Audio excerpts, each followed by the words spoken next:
باتیں کرنے کو تو بہت زیادہ ہیں، لیکن ایک کریٹیکل بات جو آج صبح میرے ذہن میں آئی وہی آپ کے ساتھ شیئر کر لیتا ہوں۔ قرآن حکیم میں ایک آیت ہے، سورہ الاعراف کی آیت نمبر 179۔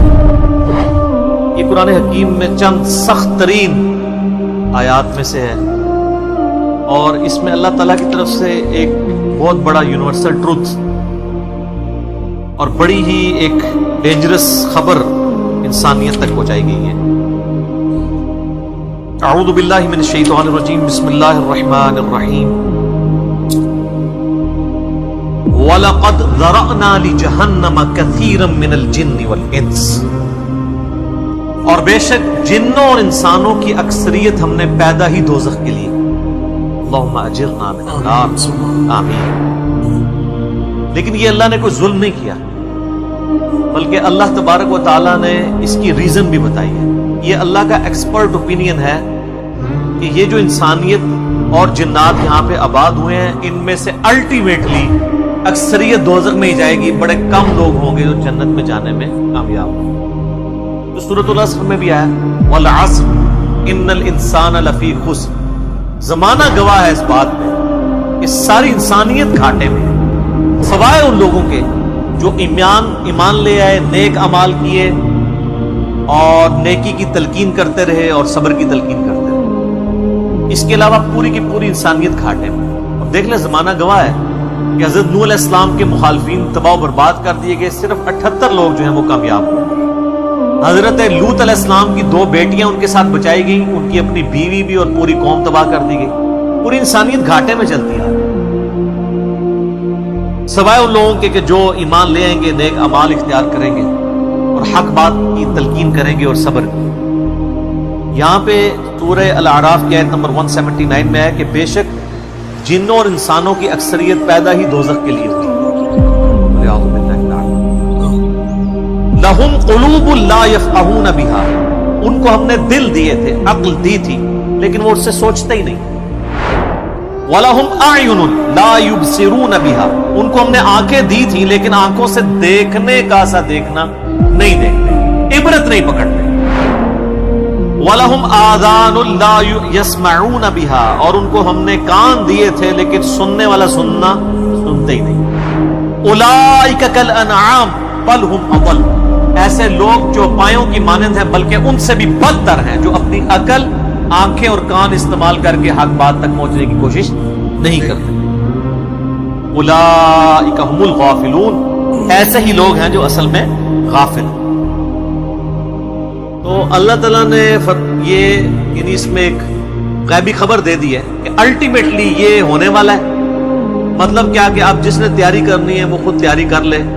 اس کو میں ایک مثال سے سمجھاتا ہوں کہ اس وقت تقریباً یہاں پہ 80 کے قریب لوگ بیٹھے ہیں، اور میں یہ کہوں کہ میں ایک گولی چلاؤں گا جس کو بھی لگ جائے،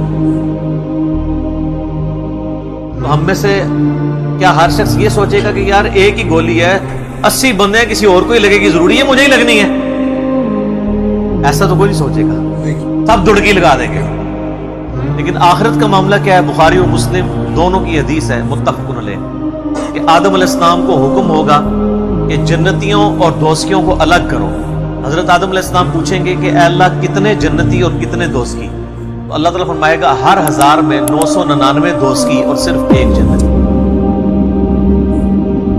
تو یہاں اگر 1000 بندہ اور میں کو ایک گولی چلے گی، ہر بندہ بھاگنے کی کوشش کرے گا، لیکن آخرت کے بارے میں یہ حال ہے کہ ہر ایک بندہ یہ امید لگایا ہوا ہے کہ وہ جو ایک بچے گا نا وہ میں ہوں گا۔ اور ادھر 1000 بندے کے اوپر ایک گولی چلائی جائے تو 1000 کا 1000 سوچے گا جو ایک ہڑکے گا وہ میں ہوں گا۔ بالکل 180 ڈگری سوچ ہے۔ یا اس کو یوں سمجھے کہ میں کیونکہ ایک گولی چلاؤں گا 999 بچ جائیں گے، ایک کوئی لگے گی، کوئی نہیں کہے گا یار 999 بچنے ہیں تو چلو ایک میں بھی ان میں بچنے والوں میں ہوں گا، کہے نا کدھر میں ہی نہ پھنس جاؤں۔ اور آخرت میں تو معاملہ بالکل الٹ ہے۔ بہت کریٹیکل ایشو ہے، انسان کو اپنی آخرت کی فکر کرنی چاہیے، اللہ کو سیریس لینا چاہیے۔ جو لوگ دنیا میں اللہ کو سیریس لیتے ہیں وہی اپنی اصلاح کر لیں، ورنہ اللہ تو بے پرواہ ہے، یقین کریں۔ پوری کی پوری انسانیت دوزخ میں چلی جائے، اللہ کو کوئی پرواہ نہیں ہے۔ پوری کی پوری انسانیت جنت میں چلی جائے، اللہ کو کوئی پرواہ نہیں ہے۔ اور یہ جو اکثر لوگ مثالیں دیتے ہیں کہ جی دیکھیں کوئی ماں اپنے بچے کو کیسے دوزخ میں پھینک سکتی ہے، تو اللہ تعالیٰ تو ماں سے بھی بڑھ کے محبت کرتا ہے، وہ کیسے پھینکے گا؟ بھائی اس لیے پھینکے گا کہ اللہ تعالیٰ کے وہ احساسات نہیں ہیں جو ایک ماں کے ہوتے ہیں۔ ماں تو اپنی نفسانی خواہش یا محبت کی وجہ سے مغلوب ہو جاتی ہے، لیکن اللہ مغلوب نہیں۔ اللہ تعالیٰ کیا فرعون سے اس کی ماں سے بڑھ کے محبت کرتا ہے جو اس کا باغی ہے؟ یہ محبت تو ان لوگوں کے لیے جو اس کے تابع فرمان ہو، جو اللہ کے دشمن ہیں ان کے بارے میں تو اللہ تعالیٰ فرماتا ہے انا من المجرمین منتقمون، ہم مجرموں سے انتقام لے کے چھوڑیں۔ ان کے لیے یہ معاملہ نہیں ہے۔ ہمیں تو یہ بتایا گیا ہے کہ اللہ تعالیٰ ایک بوڑھی نانی اماں ہے جس نے یہ ایک نعوذ باللہ ایک سسٹم چلایا ہوا ہے، اینڈ پہ سب کچھ چھوڑ دے گا نا۔ اگر یہ بات ہوتی تو انبیاء کرام علیہ السلام کی تعلیمات اس طرح کی نہ ہوتی کہ لوگ جو ہے وہ کیجول زندگی گزارنا شروع کرتے ہیں۔ بڑی سٹرکٹ تعلیمات۔ جامع ترمذی میں حدیث ہے کہ سیدنا عثمان غنی رضی اللہ تعالیٰ عنہ علیہ السلام کے بارے میں آتا ہے کہ وہ جب کبھی قبرستان جاتے ہیں تو اتنا روتے کہ ان کی داڑھی آنسوؤں سے تر ہو جاتی ہے۔ اور صحابہ پوچھتے کہ آپ کے سامنے جب جہنم کا ذکر ہوتا ہے آپ پہ اتنی خشیت طاری نہیں ہوتی، لیکن قبرستان میں قبر کے سامنے یہ معاملات آپ کے ساتھ کیوں ہوتے ہیں؟ تو انہوں نے کہا کہ میں نے نبی علیہ السلام سے خود سنا تھا کہ قبر آخرت کی منزلوں میں سے پہلی منزل ہے، جس کی یہ منزل پھنس گئی اس کی اگلی منازل مشکل ہو جائے گی، اور جس کی یہ منزل آسان ہوئی اس کی اگلی منازل آسان ہوتی ہے۔ یہ وہ شخص کہہ رہا ہے جسے 3 دفعہ جنت کی بشارت ملی۔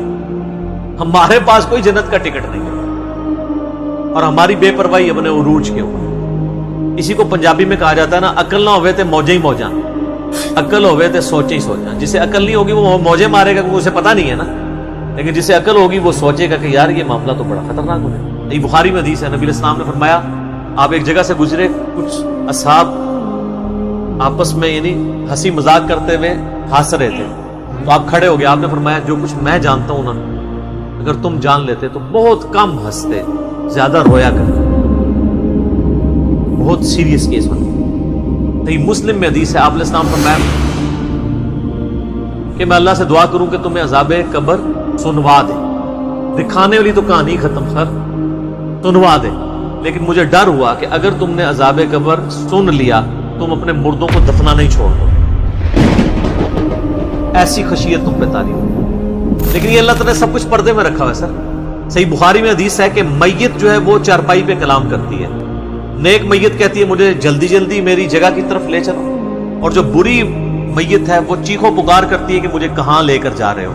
اور نبی علیہ السلام کے الفاظ ہیں صحیح بخاری میں کہ زمین و آسمان کی ہر مخلوق اس کی چیخیں سنتی ہے سوائے جنوں اور انسانوں کے، کیونکہ جنوں اور انسانوں کو اللہ تعالیٰ نے غیب کے پردے میں یہ چیزیں رکھی ہیں نا، اسی کے اوپر تو جنت ہے۔ ان الذین یخشون ربهم بالغیب لهم مغفرۃ واجر کبیر، جو لوگ بن دیکھے اپنے رب سے ڈرتے ہیں ان کے لیے مغفرت ہے اور اجر کبیر ہے۔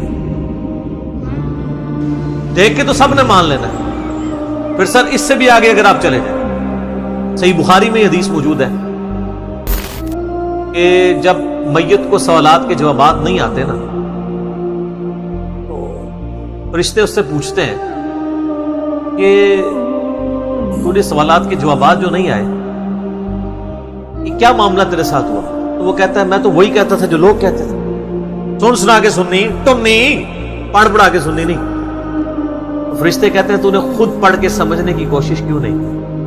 پھر فرشتے اسے ایک گرز مارتے ہیں جس سے وہ زمین کے اوپر بالکل جس کو کہتے ہیں نا پیرلل ہو جاتا ہے، زمین پہ خاک بن جاتا ہے، اور اس کی جو گرز کی اگینسٹ اس کی چیخو پکار ہے اس کو جن و انس کے علاوہ تمام مخلوقات سن۔ اگر یہ سن لیں تو ظاہر ہے یہ تو پھر انسان کے بچے نہ بن جائیں۔ یہ اللہ نے پردہ رکھا ہے، ورنہ تو آپ بڑے بڑے بزرگوں کو دفنا کے نکل رہے ہو نا، ان کے پردے جو ہے نا وہ جنازہ یعنی اس قبرستان کے گیٹ تک پہنچتے بھی ساری بزرگی کھل گئی ہو، دلال کی بات پیچھے سے آ جائے، لوگ ایسے بزرگی کا دعویٰ بھی پھر چھوڑ دیں گے، ڈرتے رہیں گے نا۔ تو یہ اللہ نے پردے رکھے۔